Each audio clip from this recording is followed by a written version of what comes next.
Hello दोस्तों, आज के इस वीडियो में हम बात करेंगे यूपी पुलिस के पेपर के बारे में। तो इसे हम आज सॉल्व करेंगे। तो चलिए हम लोग शुरू करते हैं। तो जैसे कि ये हमारा पेपर है यूपी पुलिस का, तो इसमें हम सॉल्व करेंगे इसके सारे क्वेश्चन। तो इसका 127 नंबर का क्वेश्चन है। भारतीय भाषाओं के लेखक अमेरिकी, यूरोपीय तथा चीन, बर्मा, जापान के लेखकों से भी हीन है, क्योंकि उनके साहित्य को भारत में नहीं पढ़ा जाता।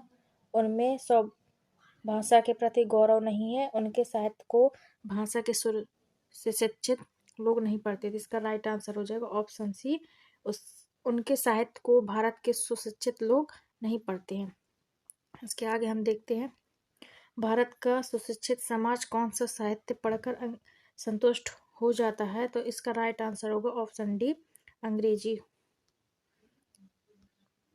इसके आगे, भारतीय भाषाओं के साहित्य के प्रति समाज के किस वर्ग में अभिरुचि की भावना है। तो इसका राइट आंसर होगा ऑप्शन डी, सुशिक्षित। इसके आगे हम देखते हैं,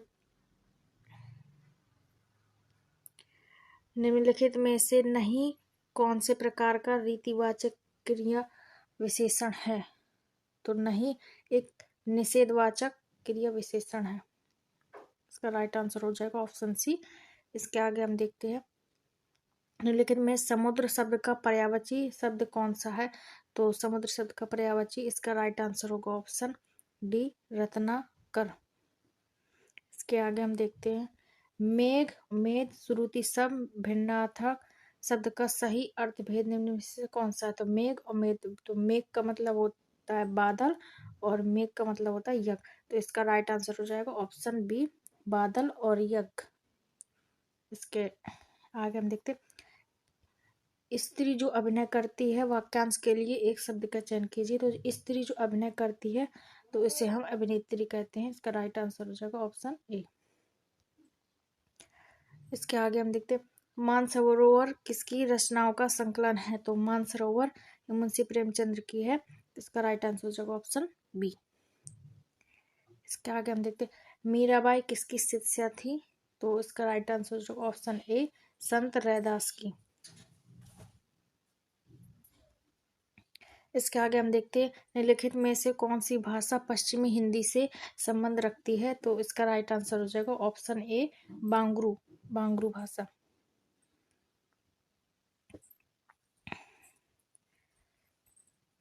इसके आगे क्वेश्चन देखते हैं हम, पूर्व और उत्तर के बीच की दिशा इस वाक्यांश में एक शब्द निम्नलिखित में से कौन सा है। तो पूर्व और उत्तर के बीच की दिशा पूछ रहा है। तो इसका राइट आंसर हो जाएगा ऑप्शन सी, ईशान।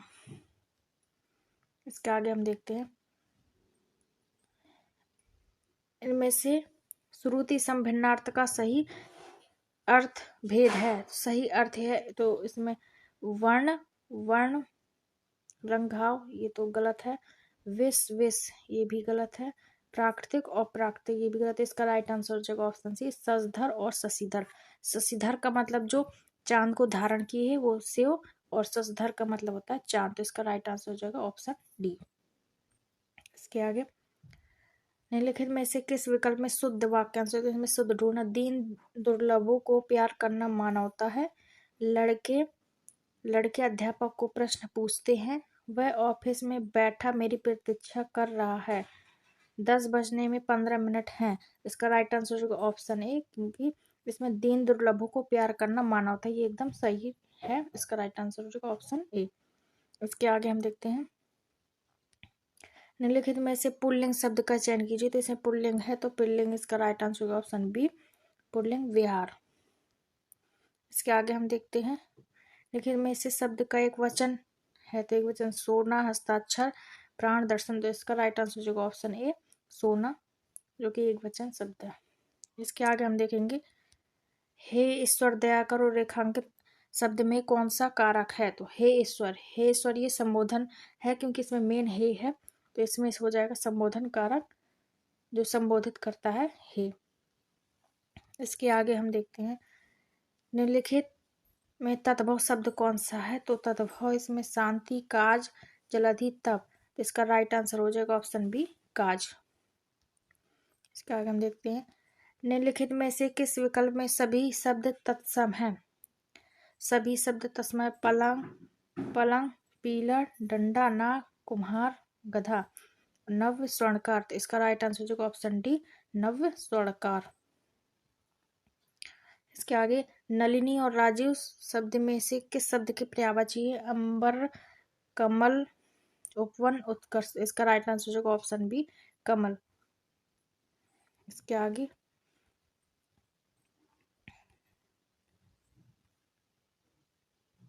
इसके आगे हम देखते हैं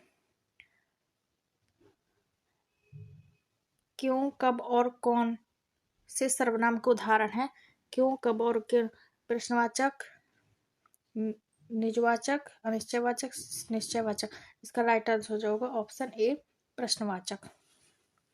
इसके आगे हम देखते हैं मद्रालय शब्द के संधि विच्छेद का चयन कीजिए। मद्रालय, मद्रा धन आलय। इसका राइट आंसर हो जाएगा ऑप्शन बी, मद्रा धन आलय। इसके आगे हम देखते हैं अन्वतर चिन्ह को किस नाम से भी जाना जाता है? तो इसका राइट आंसर हो जाएगा ऑप्शन बी, उद्धरण चिन्ह के नाम से भी अन्वतर चिन्ह को जाना जाता है। इसका राइट आंसर होगा ऑप्शन बी। इसके आगे सतसई शब्द में किस प्रकार के संख्या बोधक विशेषणात्मक विशेषण का प्रयोग है? आवर्ती बोधक विशेषण, अनिश्चित संख्या बोधक विशेषण, गणवाचक, समुच्चय। इसका राइट आंसर होगा ऑप्शन डी, समुच्चय बोधक विशेषण है। इसके आगे हम देखते हैं राधा ने पायल से चिट्ठी लिखवाई। इस वाक्य में कौन सी क्रिया है? तो राधा ने पायल से चिट्ठी लिखवाई संयुक्त क्रिया, पूर्वकालिक क्रिया, प्रेरणा क्रिया, नाम धातु क्रिया। तो इसका राइट आंसर ऑप्शन सी, प्रेरणार्थक क्रिया। राधा ने पायल से चिट्ठी लिखवाई प्रेरणार्थक क्रिया है इसमें। इसके आगे हम देखते हैं चिल्लाहट में कौन सा प्रत्यय है? तो चिल्लाहट, चिल्लाहट आपको पता होगा प्रत्यय में पीछे का शब्द लिया जाता है, तो चिल्लाहट में आहट हो जाएगा। इसका राइट आंसर होगा ऑप्शन सी। इसके आगे हम देखेंगे अभिभाषण शब्द में कौन सा उपसर्ग है? तो उपसर्ग में आगे का शब्द लिया जाता है, तो अभिभाषण में अभी हो जाएगा आगे का, तो इसका राइट आंसर होगा ऑप्शन डी, अभी। इसके आगे हम देखते हैं रक्तरंजनी शब्द में कौन सा समास है? रक्तरंजनी में कौन सा समास है? इसका राइट आंसर ऑप्शन सी, तत्पुरुष समास है इसमें। इसके आगे हम देखते हैं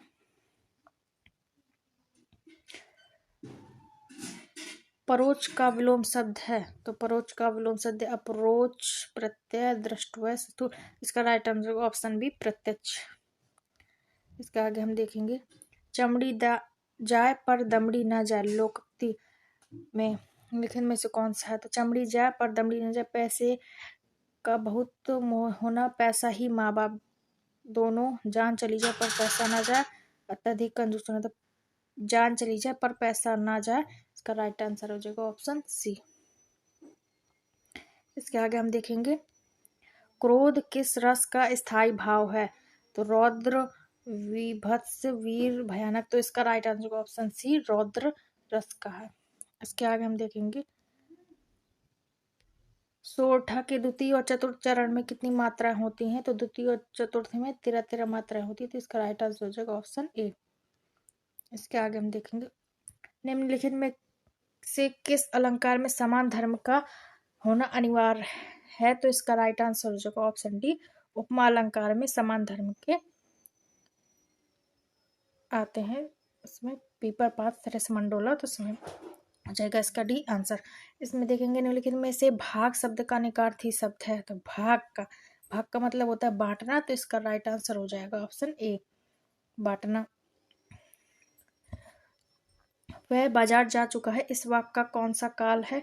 पहचानिए। तो इसमें कौन सा है? तो संदिग्ध वर्तमान काल, पूर्ण भूतकाल, आसन्न भूतकाल, पूर्ण वर्तमान काल, समान वर्तमान। इसका राइट आंसर हो जाएगा ऑप्शन सी, आसन्न भूतकाल, पूर्ण वर्तमान काल।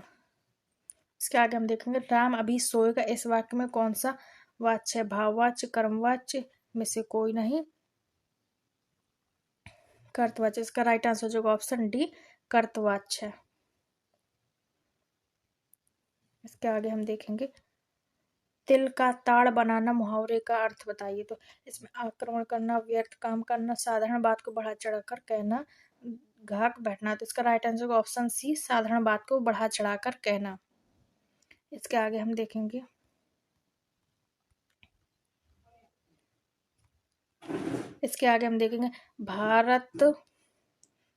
भारत भयंकर अंग्रेजी मोह माया की दुर्वस्था से गुजर रहा है। इस दुर्वस्था का एक भयानक दुष्परिणाम यह है कि भारतीय भाषाओं के समकालीन साहित्य पर उन लोगों की दृष्टि नहीं पड़ती जो विद्यालयों के प्राय सर्वोत्तम छात्र थे और अब शासन तंत्र में ऊंचे ओहदों पर काम कर रहे हैं। इस दृष्टि से भारतीय भाषाओं के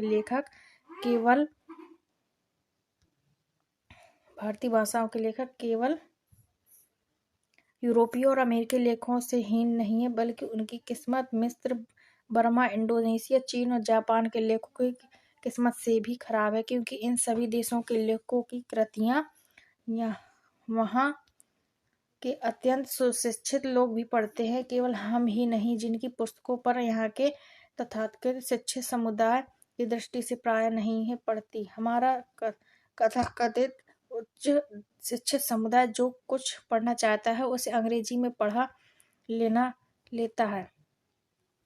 इसके आगे यहाँ तक कि उनकी कविता और उपन्यास पढ़ने की तृष्णा भी अंग्रेजी की कविता उपन्यास पढ़कर ही समाप्त हो जाती है और उसे यह जानने की इच्छा ही नहीं होती शरीर से वह जिस समाज का सदस्य है उसके मनोभाव उपन्यास और कॉमिक किस अदा से व्यस्त हो रहे हैं। तो भारतीय लेखकों की किस्मत खराब है, क्योंकि वे अपनी बात भारतीय शिक्षित पाठकों तक नहीं पहुंचा रहे। वे अपनी भाषा में लिख नहीं सकते, उनकी पुस्तकों को यहाँ के नागरिक गर्व योग्य नहीं मानते, वे अपनी भाषा के साहित्य को पढ़कर अपने समाज का हालचाल नहीं जानते। इसका राइट आंसर हो जाएगा ऑप्शन डी। इसके अगला क्वेश्चन हम देखते हैं। उपयुक्त शीर्षक दीजिए। भारतीय शिक्षित का अंग्रेजी मोह माया, भारतीय की दुर्व्यवस्था, भारतीय लेखकों की दुर्दशा, भारतीय शिक्षकों की दुर्व्यवस्था। इसका राइट आंसर होगा ऑप्शन डी, भारतीयों की दुर्व्यवस्था। गाइज ये थी हमारे हिंदी के कुछ क्वेश्चन जो यूपी पुलिस के पेपर में आए। तो ये यूपी पुलिस के पेपर में हमने हिंदी के क्वेश्चन सॉल्व किए हैं। तो आप लोगों को पसंद आया तो वीडियो को लाइक शेयर सब्सक्राइब जरूर करिएगा। तो मिलते हैं अगले नेक्स्ट वीडियो में। जय हिंद।